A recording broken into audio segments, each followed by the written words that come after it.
Welcome. It is the Fall Report with Cooper Mays, brought to you by City Heating and Air Conditioning. Go to cityheatandair.com to learn more. Love visiting with Cooper. And I just want to ask right off the top, you got a guy that plays in the defensive line that can sing, Coop. How about you? Can you belt out a tune for us? No, not on here. Heck no. I can Uh, no, I can I will say I can sing decent, but no, not on here. I got stage fright. yeah, me too. That sounds awful. Screen fright. But Elijah Simmons did at a baseball game belt out the national anthem, and I kind of got chills a little bit. I thought that was really strong. Oh yeah, strong performance. As always though, Elijah, I feel like anybody that's kind of paid a like if you're a kind of a hardcore Vol fan, I think you probably know that he can sing, but he's had like if you look him up on YouTube, you can hear other times of him singing. He's pretty serious now. If he wasn't a football player, he could be a power lifter. He wasn't a power lifter, he could be a singer. So he's a I don't know, jack of all trades or whatever you want to call it. If you were a singer, what singer would you be? Like who, like what artist or like what genre? You can go either or. I'll give you an example. I can't sing anything high pitched because I'm a baritone. So like I can do the Eddie Vedder. I can do that, but I can't do anything high pitched. Who would you be? Man, I'd probably be like someone like I'd say like Blake Shelton or like a Luke Combs. I can rock out with any. I'm pretty decent at country. I'll say that. Nice. Karaoke with Cooper around the corner. Cooper karaoke. Make it an NIL deal. That's right. With a music station in Nashville. Yeah. It's all brought to you by City Heating and Air Conditioning. And a couple things I want to ask you about. We talked after Darnell was drafted, and that was awesome. And then a flurry of Vols go in the third round. How cool was that to see your guys go on and achieve that next level of success and high in the draft? It was really cool because you kind of just see, people's hard work paying off, and you see people who have made like a lot of transformations to themselves and worked really hard to get to the point that they're at, and just kind of seeing the fruits of their labor come out is just really nice and really rewarding for everybody involved. It's good for the program. So Is it hard not to put yourself in that position? I think we talked about that a little bit, but you see it clicking by, and I guess you had to think about that some, right? yeah, a little bit. Just I don't know. I mean, I maybe I'm a weirdo, but I don't know. I don't that much. I don't know. I've always been a little bit weird. Everybody else always has some profound stuff going on when they watch the draft and stuff. I'm going to be here in 262 days. I'm like, no, I don't really. I don't know. Well, you're always profound. That's the key. Yeah, Um, yeah, right. we didn't get a chance to talk about Jerome Carvin, but he signs with the Chiefs. That's a pretty good place to be, not because they're Super Bowl champions. That's nice, but you got this guy named Trey Smith, your good buddy that can help guide the way. How nice must that be for Jerome? Really good. I mean, just a really good spot for him to land. I've talked to some people and they like him a lot. And just I told Jerome like when I texted him when I saw that he, had gotten with the Chiefs, and I was like, dude, all you ever needed was a chance. You know what I'm saying? I mean, just I feel like people like Rome once they get a foot in the door, they kind of make their way for themselves. So if you give him an opportunity, he's going to make the most of it. What are the strengths of his game? I would say consistency is his big thing. You know what you're going to get out of Rome. I mean, he's very dependable. A guy that played like 60 games here. I think he broke the mark like 60 or 61. Most career games played, I think, and it's the same guy every day in the building, same guy on the field every time he walks out there, and consistency is key, and dependability is another big thing the NFL teams look for. So, um, a guy like him will come out every day and show you what you want to see. How much do you think the run in the draft speaks to player development across the board? I think it's huge. Like I said earlier, it's good for the program, but it's good for recruiting, good for everybody involved to, Coach Ellerby having a top 10 draft pick and then all those other guys that got picked. I mean, just their coaches are are super happy about it. Recruits love to see it. I mean, it's big time all around, really. Yeah, no question about it. And when it comes to player development, how do you think you've developed? What's been kind of the key to your personal development over time? I would argue that it's your tenacity, your dedication to the sport. Yeah, I would say kind of the same thing that I was talking about with Rome. Like you were saying, like if you come in and you try to take steps forward every day, like more often than not, good things are gonna happen to you and you're gonna come out in a good spot. So, obviously it's hard waking up and making every day a great day, but I truly do, these last few years I've been, very dedicated to coming in with the right mentality and, being very intentional about how I work and making sure I do everything the right way and the best way possible. So, I mean, some days you fall short of it, but most days you follow through with it and just having that mentality and having a level of intentionalness or intentionality to how you do things is going to take you out on top on most boards. The Vol Report brought to you by City Heating and Air Conditioning. The temperature's getting warm. Your HVAC unit may go down. They're all going to go down at some point. But with City Heating and Air Conditioning, they might not suggest a whole new unit, maybe just a part, maybe just some coolant, and you're good to go. And they'll give you the right recommendation because they've been in Knoxville for 50 years. Integrity matters. Go to cityheatandair.com. It's a little unusual to go into a season or even an off season with just two scholarship quarterbacks. So there's still an opportunity if your coaching staff wants to pick up one from the transfer portal, they could, but it does look like it's going to be Gaston Moore. So you look good in the spring game. What did you think of Gaston?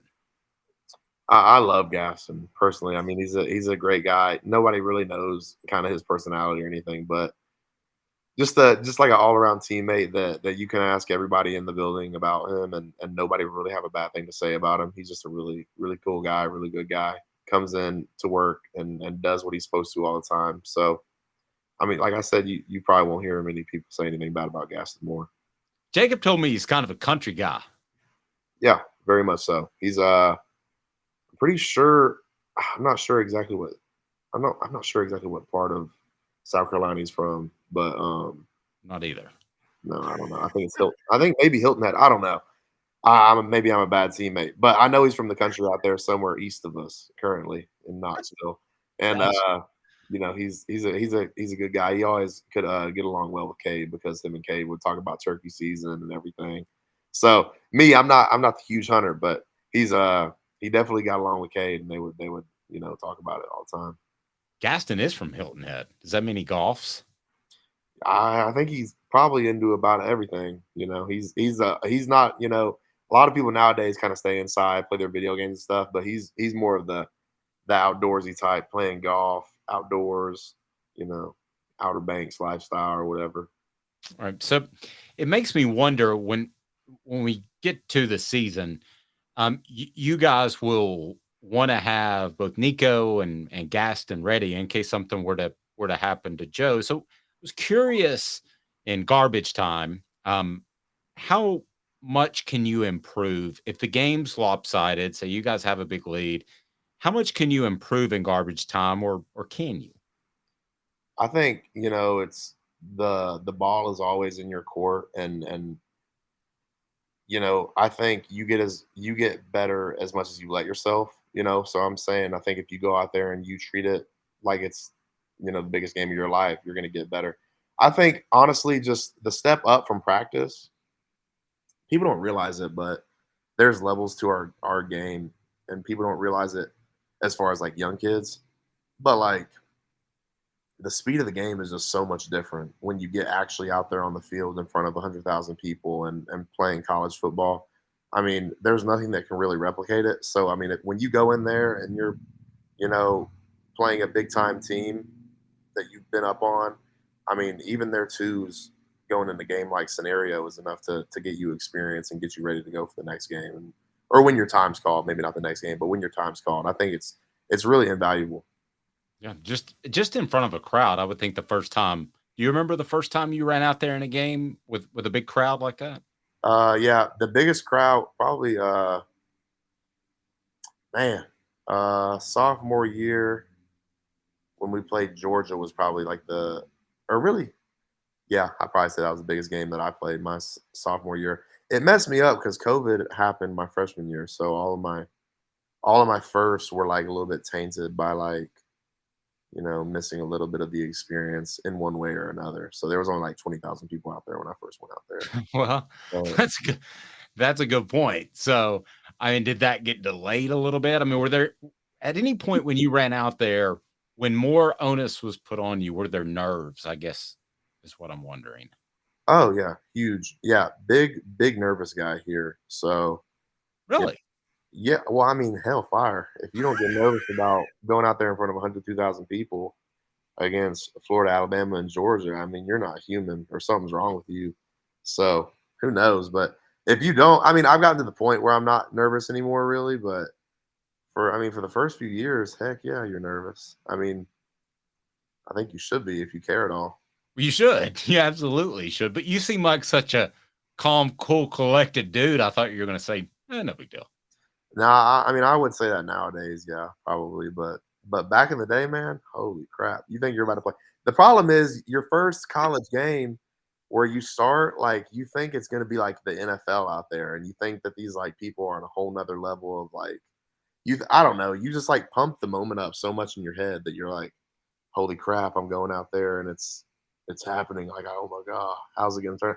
And you don't really know, but then I mean, the first play happens, it all goes away, but for that first one, you're nervous because I start my first game starting at center was against Florida when they were like top 5 in the country that year, and I was just like I felt like I was going into a game against like some NFL cats in my head, so I didn't know how I was gonna hold up or stack up against them. What makes Cooper Mays nervous that has nothing to do with football? Um, public speaking, like talk, but like not like if you put me up in front of like a bunch of cameras and a bunch like the whole media, like I don't mind talking in front of them, but like when I like go up and talk to some strangers that I'm not comfortable around or I don't know, if I don't feel confident in my environment, I'm and like I have to talk in front of people, I don't like that at all. I'm not a big fan. But Yeah. I mean, that's like the day and age. You got to think I'm like I'm in a phone age post COVID. So like I've had like you got to think the ability to be social has been like so hard on this new generation. Like you're just not comfortable in social scenes usually. No, I got kids your age, so I know that well. So, but you managed to overcome it. You seem like an affable young man. Yeah, I mean, hey, you either got to swim or you sink. So or you got to tread. I guess that could be another option. I don't know. Treading works. Treading will work. So the college football playoff, which is going to expand not this year but next year, so you won't be a part of it. But it did expand, and they announced firmly that there will be 4 home venues where the game will actually be played at a campus site. What do you think Neyland Stadium would be like in a playoff atmosphere? So would the home be like if we were like the number 1 team going against the number 8 team that would give the 1 team the home field advantage, or like do they pre-pick the home stadiums? Well, it would be like 1 to 12. So the first 4 get a bye. So 5 would host 12. So you guys would have hosted Kansas State last year. Damn, You guys stay around a little bit longer. it's a problem. Well, so we yeah, I mean, okay. I think it's great every game like it's hard to like replicate. I mean, like it's hard to not have a good environment in Neyland Stadium, you know what I'm saying? Like Yeah, I couldn't imagine us hosting Kansas State any like last year would have been any more energetic than us playing Alabama. You know what I'm saying? that's a good point. Like there's like so many like great experiences throughout the year and big games that I mean, it would be a great experience, don't get me wrong, but I feel like it wouldn't be just like head and shoulders above any other game. Like beating Florida and Bama at home is, you know, Yeah, gonna be about the same as that. yeah, it was pretty insane. No question about it. And um, with the playoff, something that was said a lot of times when I began my career was it's too hard on the athletes. If I told you after the Vanderbilt game, we all know what happened at South Carolina, you could play one more game and potentially win a championship. Would your body and would you be okay with that? Yeah, me for sure. I mean, I'm down for the fight though. You know what I'm saying? I don't know about everybody else. I can't speak for everybody else. Not saying on my team, but like just all of college football. But I'm always down for the cause. So you can sign me up. If there's a game to be played, I'm gonna be playing in it as long as I'm medically able. No doubt about it. So you're headed into the off season. If somebody wants to play you at what's the game that you told me you would destroy me at that you play online? Probably Call of Duty would Call probably of be Duty. all right. Are they able to play online? Can they find you? Hope not, man. Hope nobody can find me. My whole goal is to not be found usually. That's right. So what is your MO on Call of Duty? Are you a sniper? Are you infantry? What are you? I'm more infantry, but I'm a little bit more laid back. Like I'll oversee the situation, and I'm a big support role guy. But This I'm is but I'm getting my kills and damage. Don't get it twisted. I'm staying back, but I'm Chris Kyle with an AR. You know what I'm saying? Like I may not have the sniper, but I'm Overwatch. So when all my three guys are over here mingling with the enemy, I'm over here, and the enemy's got all focus on them. I'm back here though. You know what I'm saying? so in football you're up front, but Call of Duty you're back a little. But no, but it's a support role in football too. You know what I'm saying? Like the center is like the quarterback of the O line, and then second off, when it's four down structures, all I'm doing is helping all day. I'm doing combinations blocks. You know what I'm saying? I don't know how much you know about O line play, but Well, like no, I do, but I don't. I kind of disagree though, because at the end of the day, it's all about you. Clean snap. It all begins at the center. I understand combination blocks, but I think you're selling yourself short. no, no, I'm not selling myself short. I've found my purpose, man. Look, I may be I'm you can still be a good support. Like you just have to know your spot. You know what I'm saying? Yeah. You can still be great while knowing everything's not your place. You know what I'm saying? Like think about Rodman. You know what I'm saying? He wasn't scoring, but damn, he get about 40 rebounds a game. You know what I'm saying? This is what he does. This is his wheelhouse. So my wheelhouse is I help everybody. Everybody gets helped when they're around me. I got that. Dennis Rodman wore a wedding dress on the front of ESPN the magazine one time. I couldn't imagine you doing that. Who knows nowadays? It's I not just rock out in the dress, I guess.